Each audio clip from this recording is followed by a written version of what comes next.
What's up, everybody? Welcome back to GameScoop. This is the 2013 Year in Review edition of GameScoop. I'm your host, Damon Hatfield. I'm joined now by Justin Davis, Scoop, Andrew Goldfarb, hey, and Brian Altano. We're going to take a look back at the year that was, 2013. All the biggest news stories of the year. Our story begins in January. That was really dramatic. Yeah, most years usually do.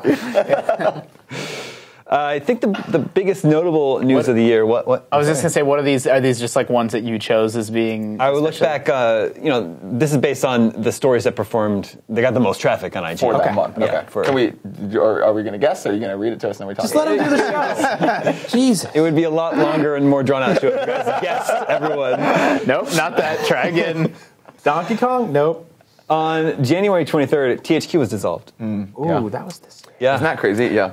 There's a lot of them. We're going to get to it later, but this year was, you don't think about it as a year that a bunch of studios shut down, but it was. It's every year now. Oh, yeah. There's more like that coming up, yeah. But like, that had kind of been a long time coming, right? They were already bankrupt. Yeah, they had filed for bankruptcy at that point. Yeah. This was then, it was going on like every day, but yeah, this was finally the point when all the rumors stopped, and that was the day when people actually publicly came out as the ones who were, we got this one, blah, blah, blah. Where the studios were auctioned off, right, the properties, right? Because Goldfarb and I worked on some projects in 2012 that were some features and infographics and news stories that were covering the decline of THQ. And at the time, there were still people there who hit us up and they were like, "Hey, it's not that bad, all right? Yeah, turn the ship around. You have a down arrow in your infographic. Yeah. You got to fix that and turn it back up." And like a month later, it's like, "Oh, you're gone." Yeah, the bankruptcy. Yeah, I mean, it's sad. I mean, that was a story for most of 2012, so it's crazy that it finally culminated. It's interesting being like the final, you're the final 36 employees of this place, and it's just strange, like that then you are just there with the ship when it goes down. It's not like, well, can we make a game? No. And there was you don't have any money to do anything. There was one last little rattle from them too, because Darksiders and a couple other things that hadn't been sold came out a few months later. Yeah. I don't know if spoilers for later in the list potentially. No spoilers here. Okay. On February 4th, Fire Emblem Awakening was released. One of the best. Yeah.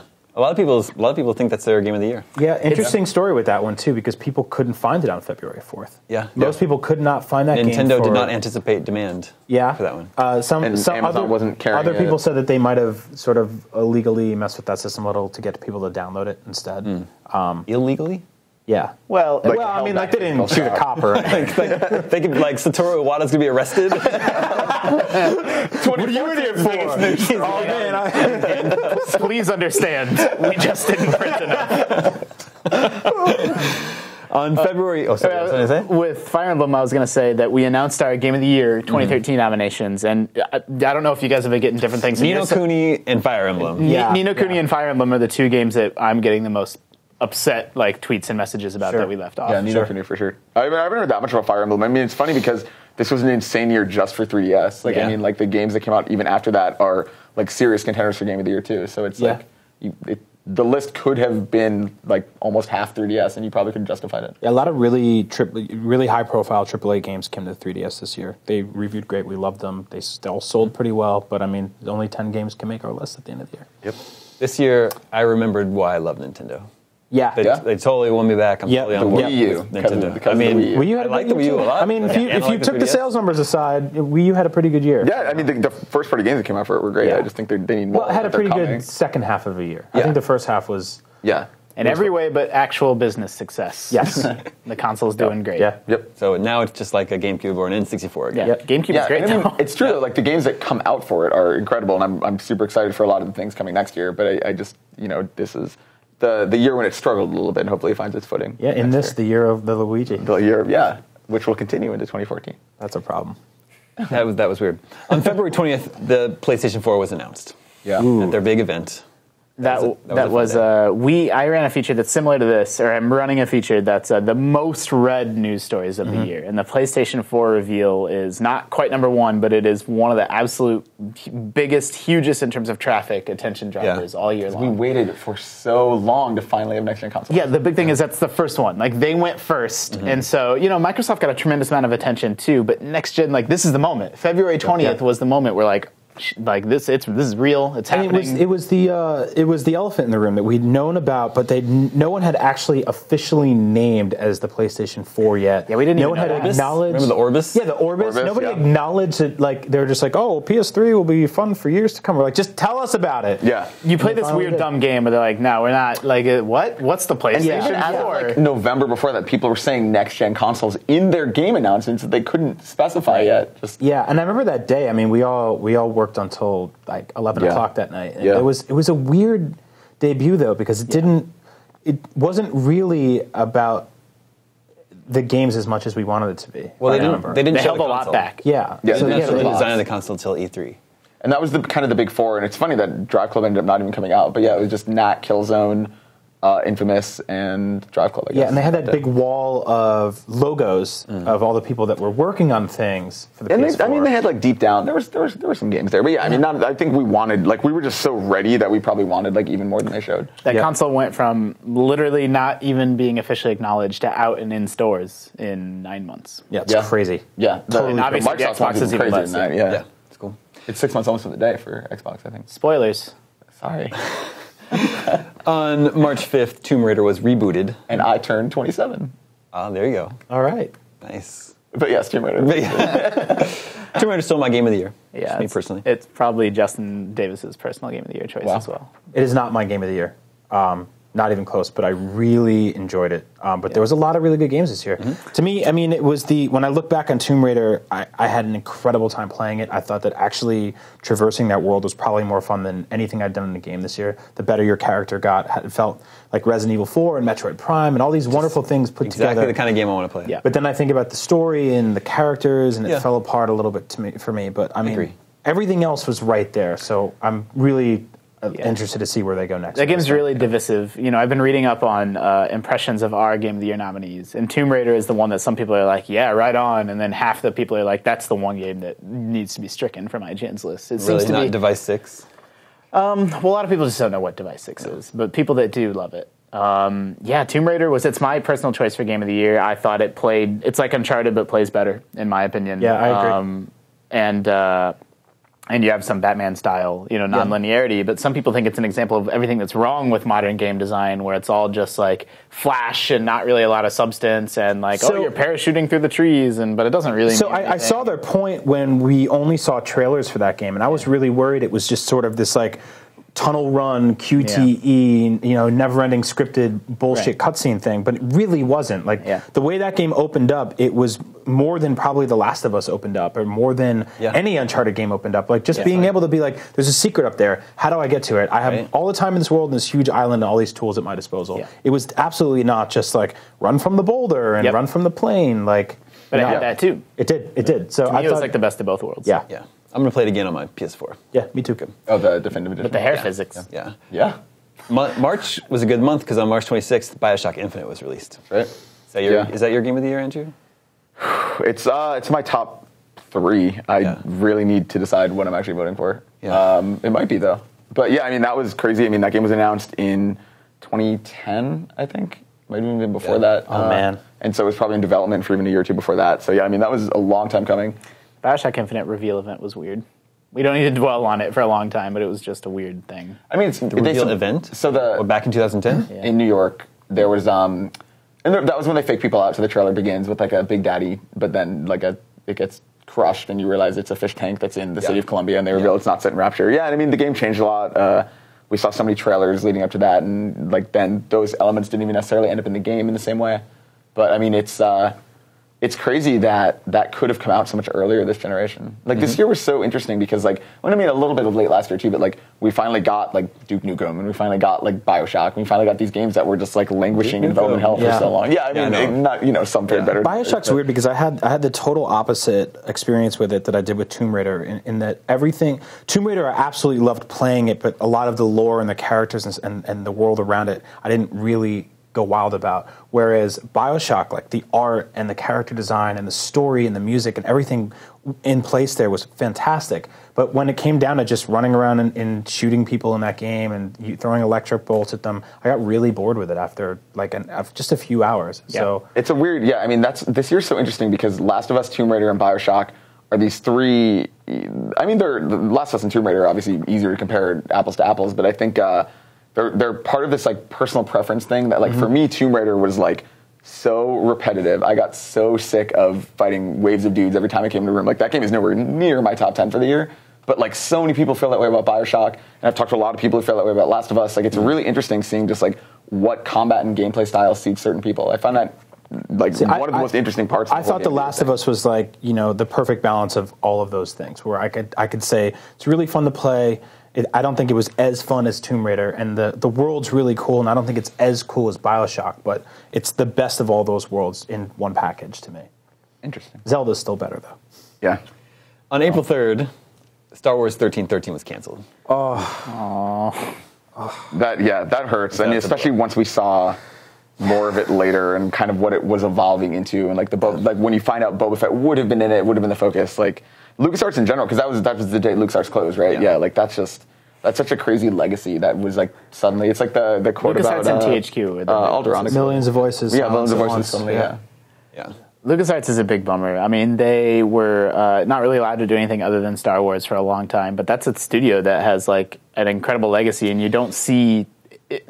I'm just saying that legacy lives on with Double Fine and like Broken Age. Yeah, that's true. But I just think about stuff like Day of the Tentacle or like whatever, like these other games, like these old LucasArts point-and-click adventure games. Like that's a studio and a company that had like real clout and history behind it, and you just don't see. Usually, they end up getting bought by somebody. Like maybe it goes right or maybe it goes poorly, but it's weird to see one just peter out. Like that. To me, like a big part of playing a game now and playing games growing up was even before the title screen was like seeing this logo fade in and knowing the sort of like level of quality you could expect from it. And I saw that LucasArts logo a million times growing up. Starting up so many games, and just to know that one day it's gone is just weird to me. It's like I don't look back at like Acclaim the same way, or like the Orion Pictures logo before movies or something like that. But yeah, I miss LucasArts.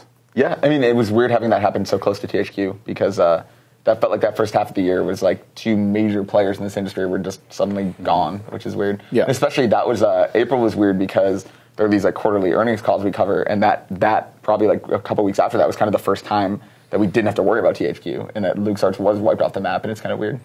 It's kind of weird reflecting on that first part of the year. This is good, right? On April 19th, The Evil Within was announced. Bethesda's survival horror game. I'm looking forward to that one. Yeah, still don't know a ton about it. No. Now that they've shown like real gameplay from it, I'm like way more excited than I was then, because that was when they showed that like terrifying trailer with like that trailer is incredible. It's ridiculous. It's if you haven't seen that, there's no gameplay though. Stop Game Scoop. Go watch the trailer. Yeah, and I'm putting B-roll over it right now. I don't know what I'm doing here. How does the video go? The trailer was like incredible and really like set the tone really well, but we didn't see gameplay for months after that. Yeah, this is good. I still think the survival horror genre is like criminally underutilized nowadays. It was a thing that we got so much more of back in the PS2 era, and it's like all tough but to dried pull up. off these days, though, right? Like that genre thrives on the player not having a lot of power and like intentionally controlling a little bit awkwardly or slowly, and like that's how you make it work. But like games don't work that way. Like you think about something like Dead Space, where you have to make your character powerful and capable of dealing with these threats, but then that undermines the tension, and modern survival horror is tricky. Yep. It's become more about games like Amnesia, or it's sort of pulled away from. Yeah, I like the notion of vulnerability as like a gameplay mechanic. I thought it worked well in The Last of Us. I thought it worked exceptionally well in Gone Home, which is just sort of like I don't know what's around each corner or what's behind each door. Ghosts. Yeah, exactly. So I mean, taking power away from the players and letting them experience that is really cool. So I hope Gone Home spooky broom. It is. And then on May 21st, the Xbox One was revealed. Much later, 3 months it after was crazy. The We were waiting because PlayStation sent out this invitation the week before. They were like, the 20th or whatever day is the future PlayStation revealed. We're not telling you what you're announcing, but you're gonna like it. We all knew exactly. But like Microsoft, we waited for that invite like week after week week after week. It was like crazy. Like everyone's like, oh, they have to do it before GDC, and then March passed, and it was like, okay, well, they're not going to get it too close to E3. But then by the time it hit, it was right before E3, and only 6 months, almost to the day before it actually hit stores. And we definitely, I mean, who knows for sure? Like, only Microsoft knows what their plans were, but like the rumors that we were hearing was that event was pushed back Yeah. Like they were planning on having it earlier, and then it got delayed. Now that was a weird day. Like that was reveal was a debacle. It was atrocious. Like I remember sitting here the going. Start of months of Yeah, I mean, all of their DRM stuff started slipping out. They spent an hour talking about Riley the dog from Call of Duty. They focused so much on music and video streaming. You can have services. a TV guide on your TV. Yeah, and you know, like it was so strange because it really started my like era of being down on the Xbox One, which did not end until I opened up my Xbox One and plugged it in. Was like, man, this is pretty cool. They did everything they could to make me feel like it wasn't going to be. Yeah, they really, like, not only was it confusing and they were leaving details out, but that day in particular, like in the weeks and months after it got really bad, but that day in particular, they were literally contradicting each other. Like two Microsoft spokespeople, one in the UK and one in the US, would literally say opposite things. Like, of course it can play used games, and no, it can't play used games. Don Matrick was coming out saying, he's like, hey, we think backwards compatibility is backwards. We're like, dude, shut up. Shut up. Well, it's also just like the tone deaf, I'm going to Zynga. The tone deaf nature, that's true, of them being like, really playing up Kinect and focusing a lot of time on it. Like who gives a shit? If I can put your Kinect stuff in your box, no one cares. Yeah. But like to really spend so much time talking about something that people are hostile to, like that core gamers don't like and don't want, is just weird and dumb. Well, plus, it's like they missed who that event is for. The whole point of that event isn't for the mainstream. It's for the core gamers. Those are the people watching. So, like, to cater it to the mainstream taste was just a bad decision. The mainstream will hear about it in USA Today and Entertainment Weekly. Exactly. On June 2nd, the Red Wedding traumatized Game of Thrones viewers, like myself, who had not read the books. No, I mean, Yep. That was a very, I didn't very know sad that. day. Did you lose your mind? Yes, I did lose my mind. I lost my mind despite every single person I've ever met being like, oh man, tonight's the Red Wedding. I'm like, I don't know what that is, but now I know something's going to happen. I had no idea what was going to happen. No idea. I was like, oh, this is a fun episode. Oh my God. Yeah. No spoilers here, but everyone should watch it. Hey, well, now a couple of spoilers again. June 10th were all the E3 press conferences, so lots of news coming out of them. We got to see the PS4 design finally. We got the price. The no used games gauntlet. I pre-ordered mine on the spot that moment. I think you did too, right? Me too. Yep. That E3, I've been to 11 E3s, as I often bring up. Every year we go to E3, this is such a grizzly carve another tally mark into your arm. But it was one of the craziest ones in terms of just sheer spectacle and craziness. And like that Sony press conference was just nuts. It was nuts. It felt like it was like watching WrestleMania. Or it really did feel like that. Where it's like, these two titans are fighting, and one of them, gets the top rope, turns the match around or whatever. It was my favorite E3 I've ever worked. It was so much fun to be a part of. $399 US, and people lost their minds. Yeah, it was also, I mean, we got The Division, which is another big end of Ubisoft thing. Well, Microsoft's, their conference went first, and we all thought the conference was really strong. We were really happy with it. But then Sony, you're just like... When Sony had the here's how you trade used games. Exactly. That was shut it down. Shut it down. A Thursday. As a Nintendo fan, E3 was really weird for me to wake up, like, what was it, like Monday morning and just watch a trailer with everybody else. Like, there was no crowd. Like, you need that, like, hey, here's Smash Brothers, and everyone's like, woo, you need that. Like, that's a big part of it. And that was when Zelda's that was one that wasn't on the list, was in May when Nintendo said that, when they were like, we're not doing an E3 press conference. And it was like that was like right, I think, before Microsoft announced the Xbox One, or maybe it was even right after, but it was just such a weird thing because it was like, okay, so there are these two next-gen consoles. Nintendo, at the time, we didn't even think would be there, but then they did a Nintendo Direct. It's still a great E3. Yeah, no, it was. I mean, this is one of my favorite E3s. I've only been to, this is my 6th, I guess. So Microsoft had their E3 press conference on June 10th.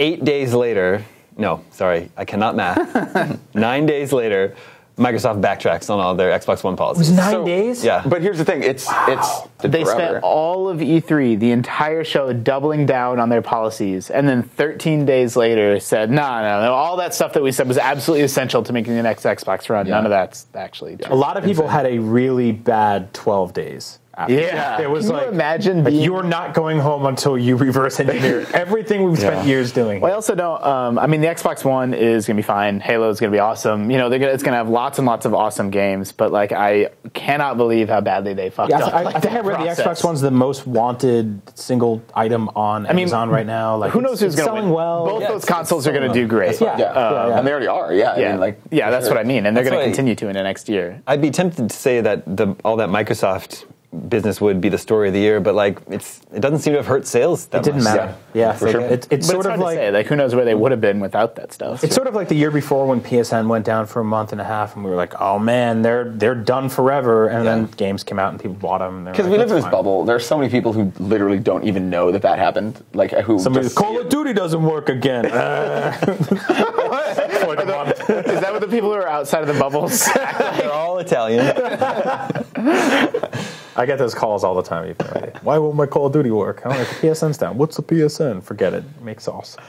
On August 15th, Plants vs. Zombies 2 was released as a free-to-play game, which I think is a sign of a negative direction that the industry is going in. Yeah. I think that was a really big mistake. That was a beloved game. Everybody loved Plants vs. Zombies. Yeah. We waited for a sequel for so long, and it was kind of they messed it up with the free-to-play business model. If you put a gun to my head and you said name 50 games that were released this year, I don't think I would have remembered that Plants vs. Zombies 2 was one of them. And that's a sequel to a game that I've probably played for 100 hours. Right?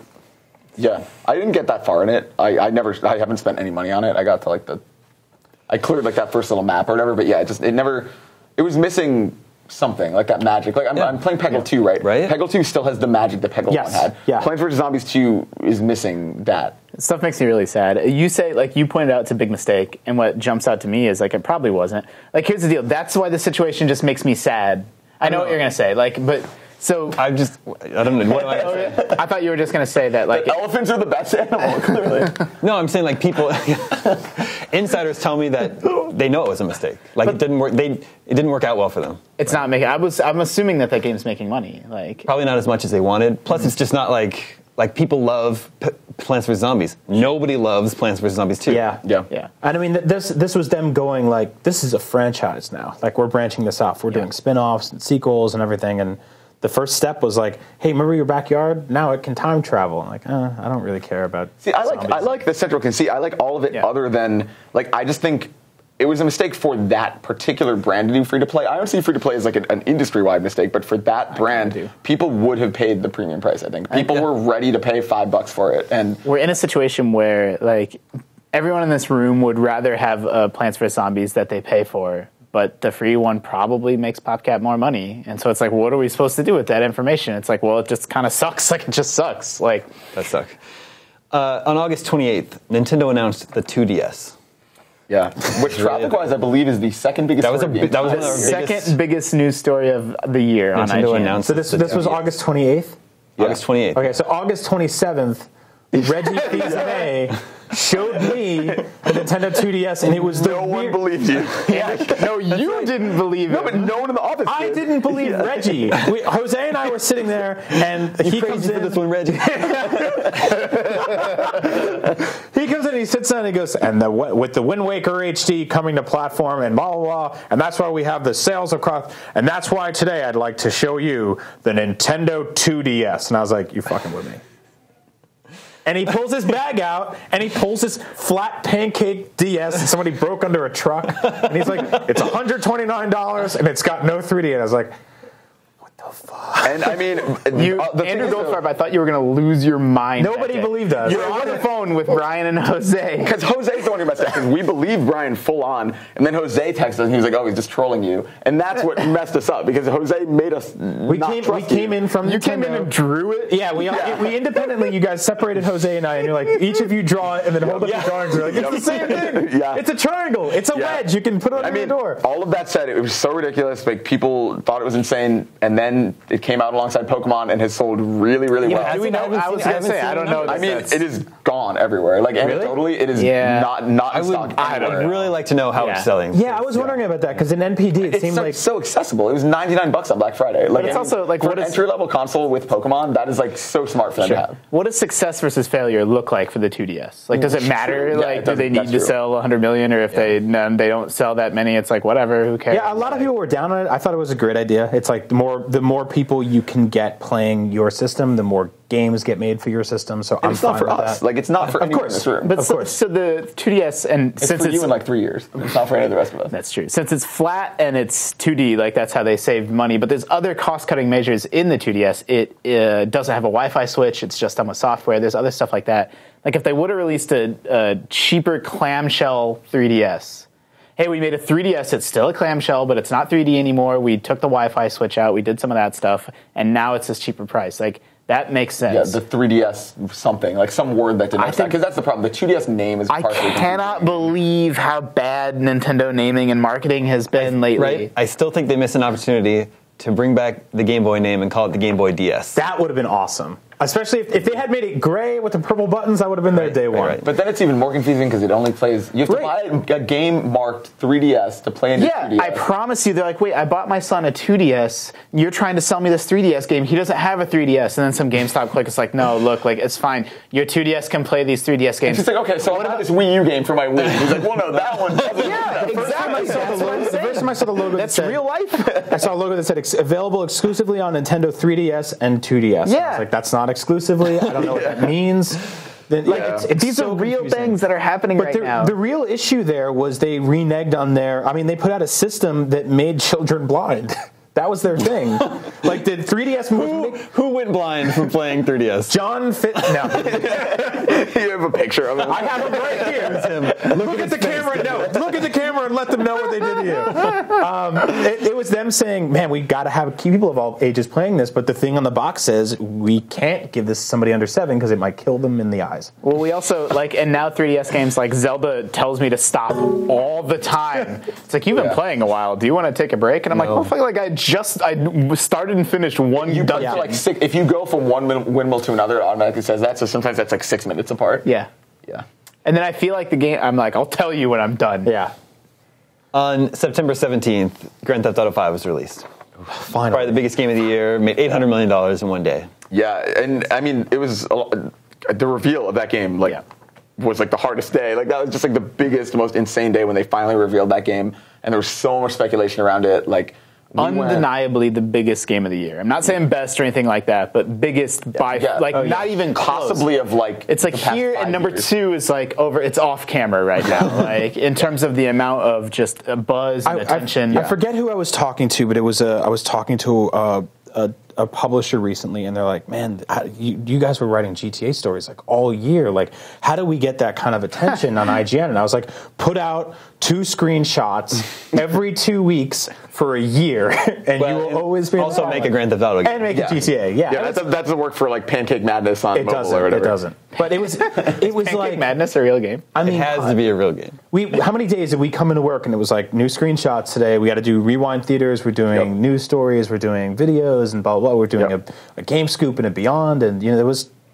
People were so hungry for information. Like, we were delivering to our audience what they wanted. Exactly. We got accused of, you were all over GTA and lapping up everybody information. Like, we run a news story and we look at the traffic, and it's not about clickbait or whatever. It's about if we put up a story that, 1 million people read, we put up something that 1 million people were interested in that information on, and GTA was that game, man. Like, people couldn't get enough of it. It's also not even just, we can measure other things other than just pure traffic. It's the engagement. So it's sure. People are on those articles so long because they're actually reading them and interested in them. So it's like, watching the videos. Yep. All those things come to play. For sure. And in terms of like how dense that game was, there was more to talk about in that game than probably any other game this year, aside from Dota, which is all strategy based. You're the one who always says it, right? Like, not that GTA is my favorite game, but if someone was like, I have an Xbox 360 and I can only buy one game and I have to play it for a year, like GTA 5 is the answer, because there's so much to do in it. And as a result, whenever they released a screenshot, there were like 70 things to talk about with it, because it's like, okay, like this could be in single player, this could be, when the multiplayer was revealed, that was crazy.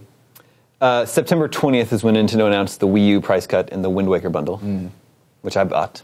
in love. Did he? Oh, that's the one you ended up getting? Yeah.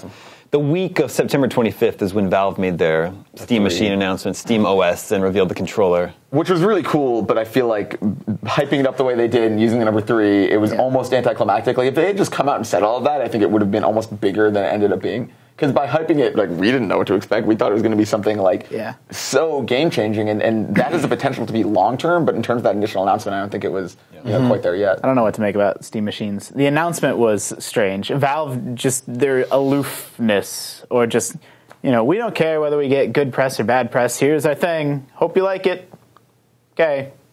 Bye. Like, they just don't care as much. They don't have like a media strategy as much as like other companies do. It sucks because I don't know like what their message is right now, and I still don't know like a Steam machine. Do I have to build that myself? Is it something I can just buy in a store and play PC games on with a controller on? That's the confusing thing, though. This wasn't the announcement. That's what is the most confusing part of all of this, is that the actual announcement is at CES in January. This was just like software meant to be like, hey, this is what we're doing. Yeah, exactly. And so like they made people more confused. Now will have been for 4 months by the time they do their actual. Well, the controller, and we didn't see it then, but we've we have some experience with the controller. Scott Lowe played with the controller, and it's good. Like, it's really, really good and fun. But even Valve was really awesome. They're like, hey, we're really proud of this controller. We think it is going to change how you play games.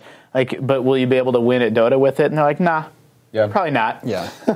And they're just like really like blunt about things in that way, and I'm like, that's cool, but like when they do the full platform unveil in January, it'll be really interesting to see what their actual like strategy is for this, because that's when we need to finally like, who are making these things? They say they have all of these different hardware partners, but it's like there's going to be this wide price range. It's going to be kind of confusing because after a certain point, it's like, if this is $500, like the quality of that PC, you could probably just build your own PC for cheaper or be stronger. I've been saying the same thing since they announced this. I think it seems weird and strange, but Valve hasn't done anything wrong in like a decade. So it's like, I guess I just have to keep holding on. Like, so I would trust nobody else with this other than them. So on September 29th, the best TV show of all time ended. Oh, wow. Was that September 29th? Yeah. It feels like it was like a month ago. And then on October 1st, GTA Online went live. We should say it was totally busted. Yeah. GTA Online was totally busted. Yeah, and another one we left out was in March, was SimCity launched and was totally busted. And it was like, that was kind of a thing this year. There's a third one this year, too. I don't remember. I would need to look it up. Last year was Diablo. Diablo was a big issue, too. Yeah. But I mean, it's like most big things that launch seem to have that problem. And now Battlefield 4 is still struggling. Battlefield 4 was going to say October 29th. Yeah, Battlefield 4 is out. That's been a terrible problem for EA. EA had a rough year. Caused EA stock to drop. There's a pending class action. Yeah. Wow. Claiming that they defrauded investors and claiming like how well it was running. And see, I felt bad about that too, because that's my Italian Call of Duty friends were calling me up, and they're like, "What should I get?" And I'm like, "Oh, if you're getting a PS4, you should get Battlefield. I heard it's really good." And then a month later, they're like, "I can't play it yet." Yeah. And you're like, this is really awkward. Back to that sauce. Yeah. On November... It's a spicy meatball. I don't know. On November 15th, PlayStation 4 is released. Yay. I think it sells 1 million on day one. It's a good day. A week later, Xbox One is released, sells 1 million on day one. Well, the PS4 was only in the US. The Xbox was worldwide. Yeah. For what that's worth. Dan and I were talking about this at lunch about how the companies parse their numbers in weird ways. Where like the PlayStation 4 sold more in the US, but the Xbox sold faster, but only because it was out less. And this weird spin, and it makes it hard to sort out what's what. But the bottom line is, there's a lot of moving at goalposts. Well, but every single console that hits shelves is being sold. That's it. Like, they're all being sold, so it's like it won't really... It's all good for the industry. In the end, it's good for everybody. Until there's, like, supply on store shelves, that's the only time we'll really get a feel for, like, what is the actual demand for these two consoles. It is incredible that, in all likelihood, we'll end this year with both of those consoles either very close to or past 3 million. Yeah, it's unbelievable. That is amazing. Like, that's such a good start. What's the Wii U at in the US? Well, the Wii U worldwide is at, I believe, 4.3 million. Oh, man. And with a year head start. So, yeah, I mean, that puts in perspective how well these consoles are doing. It is interesting that, it seems like they really have their ducks in a row in terms of buttoning up. Like, PS4s have been resupplied more than once of Xboxes. Like, consoles used to just be like, you can't buy a Wii. Sorry, you'll get one in 9 months. Yeah. Like, it was impossible to find. And part of that's just due to the catastrophic demand. But it just feels like, even though there's incredibly high demand for these consoles, like, I feel like you'll be able to get them early next year. Like, if you really want one, you can get one. I don't think that was really the case with the Wii U, outside of, like, you're spending $700 on it or robbing a guy. On the Wii. Or the Wii, definitely not the Wii. And they also used to do, like, they would do the forced bundles Right. Like even like last gen, like PS3s, you'd be like, hey, you can get a PS3 today if you buy $300 worth of games, and like that stuff just seems to not be as common. I mean, anymore. it's because right now, I think it's like a weird thing because it's also 8 years later, and now you can literally carry an app on your phone that keeps track of where it's in stock. You can drive there really quickly. Like if you want it badly enough, you can get it right now. I think you're right. Yeah, we were talking about this recently too, but like the eBay market completely dried up and changed about that stuff too. Like, I mean, it's just not the same. Homeboy in the UK. Except for this guy, $750 for a photo. The eBay listing clearly said this is a photo of the Xbox One. He's like, oh. Yeah. And that's the thing. That story, it amazes me because like it is shitty that someone sold that, and it sucks that this guy got taken advantage of. But when I was looking at that eBay listing, I was like, it does say it. The headline is basically like "dumb guy makes big mistake." Oh yeah, and also he ended up getting a free one. He got a refund. He got his money back and he got a free console. So let's not feel bad for this idiot. Right. Okay, no, he made out like a bandit. You play dumb, you get rewarded in this world. That's the immediate first thought that crossed my mind. Is I'm like, now that the news is picking this up, there's zero chance that this dude doesn't end up with like a free Xbox One. Yeah, for sure. I don't even think it came from Microsoft. It came from like a retailer or something. Oh, really? Yeah.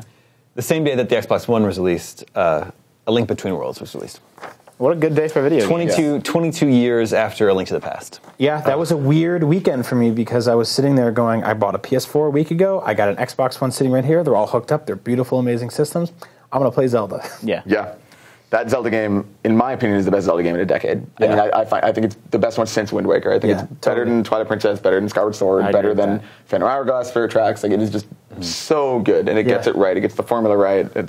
I don't like the item rental, but I like everything else about that game. The item rental was barely a factor because you end up buying them so quickly. Sure. Damon, you're saving that game for your flight to Japan, right? Yeah.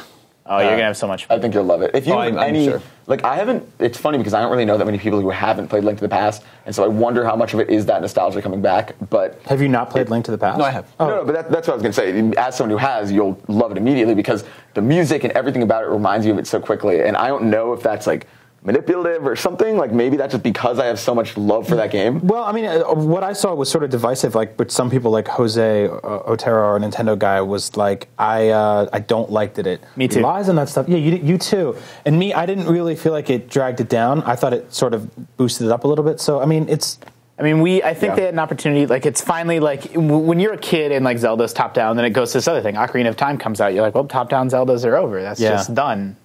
And then you get another one, and it's like, oh, like they can do this. They can go back and like modernize this old thing, and like it's the best. But then I wish but then it's like, okay, so there's a swamp in the bottom and a desert over here, and the Lost Woods are up here, and the puzzles and everything are all different.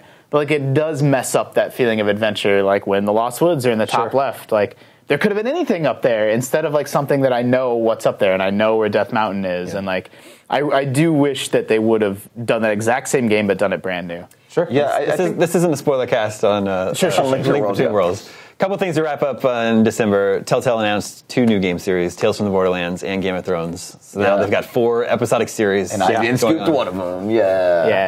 It is crazy that this is the year that Telltale became They're gonna be so busy. much bigger than I mean, like 2 years ago, Telltale was a studio that you kind of rolled your eyes at, Jurassic Park and Back to the Future. Well, they were really spotty. Like people loved Sam and Max. Sam and Max was and great. then they had a few. They like Jurassic, like people. Yeah, exactly. People forget, or maybe they don't forget, but like Jurassic Park was bad. Like it wasn't just like sort of mediocre. Like that was a bad game. But that's what I mean. And then in 2011, or I guess 2012 rather, last year. Walking Dead blew everyone's minds. Like pretty universally loved, I would say, that game. And like not everyone gave it Game of the Year, but it was on everyone's nominee list, and like pretty much everyone with a heart loves that game. And I think it changed Telltale as a company. They grew. They nearly doubled in size this year. Like now they have 4 projects going on at once. Like it's kind of incredible. Just you talk about THQ going down, you talk about LucasArts going down, but then kind of the end of the year you have this kind of uptick of an awesome studio being rewarded for being creative and being able to. Be good I don't. It's weird. I don't like associate them with game studios anymore. I associate them as like a TV network. Yeah. Like they're like, oh man, when's that new season of Walking Dead hitting? Oh, when's that new season of Wolf Among Us? Or when's the next episode of that coming out? Like a TV network where they're really spotty about releasing episodes. So like it doesn't come every Sunday night or anything like that. And it's like on one cable provider, but you have to wait another week to get on the other cable provider. And the episode stutters a lot. Am I the only one that thought that the Borderlands announcement in the face of everything else was sort of strange? Oh yeah. It's incredibly strange. Like Walking Dead is one of the biggest properties on the earth, and so is Game of Thrones. And now it's like Borderlands is a big deal, and it's a good, big selling game, but it's like It's not a point and click. It's also I don't mean in that sense. Actually, I didn't mean that it's adapting, this big action franchise. I just mean the size of the brand. Like some people thought compared to like Game of Thrones. Some people thought that Game of Thrones might be Star Wars. But neither is Fables, right? Like Fables. Right. I guess that's true. I mean, the funny thing with for me, it was the weirder, nerdy business question of like, so how did that work? Gearbox owns Borderlands, but 2K publishes it. 2K has nothing to do with this Telltale game, and so it's like just kind of interesting as a precedent for like how like cross promotion with brands works. That was a pain in the ass for like 6 lawyers. Yeah, exactly. For like a while. They're like, they got paid. Do you have to? Yeah, they got money. Plenty of billable hours. We ran a survey on what people's most anticipated 2014 games are, and in the adventure game category, it's all Telltale stuff. Yeah, the top 3. Yeah, Telltale. This is also the year of Luigi. And this the year of Luigi. Yeah. So we had Luigi's Mansion, New Super Luigi U. Now we're getting Dr. Luigi. We got Mario and Luigi Dream Team, Dr. Luigi. Yeah. We had the some of the worst sales in Nintendo history on a platform. Third parties dried up left and right. Yamauchi died. Like this was not a good year of Luigi for Nintendo. I mean, Luigi's kind of your second tier, he's the bumbling guy. He's scared all the time. It's awkward. Never gets laid. Let's make next year the year of Mario. Let's just do it. Yeah, like get out there and be like, you know what? I know every year's the year of Mario, but we need a little fire Link, under I guess. Yeah, something. It's looking like the year of Rosalina, actually. Yeah, it does look like the year of Rosalina. Yeah. That pretty much wraps up 2013. What about the day the Game Scoop of the Year was recorded? The Game Scoop of the Year? Yeah. What was that? It's today. This is the game. This is like the longest one by far. I mean, Sean's probably asleep in there. Yeah. We're going to have to go and turn You go out there, everyone's gone. New people are working here. Flying cars. What a year of Luigi it was. Thanks a lot, guys. Viewers, thank you so much for hanging out with us all throughout 2013. Stay tuned for more Game Scoops in 2014. Everybody have very happy holidays and Happy New Year.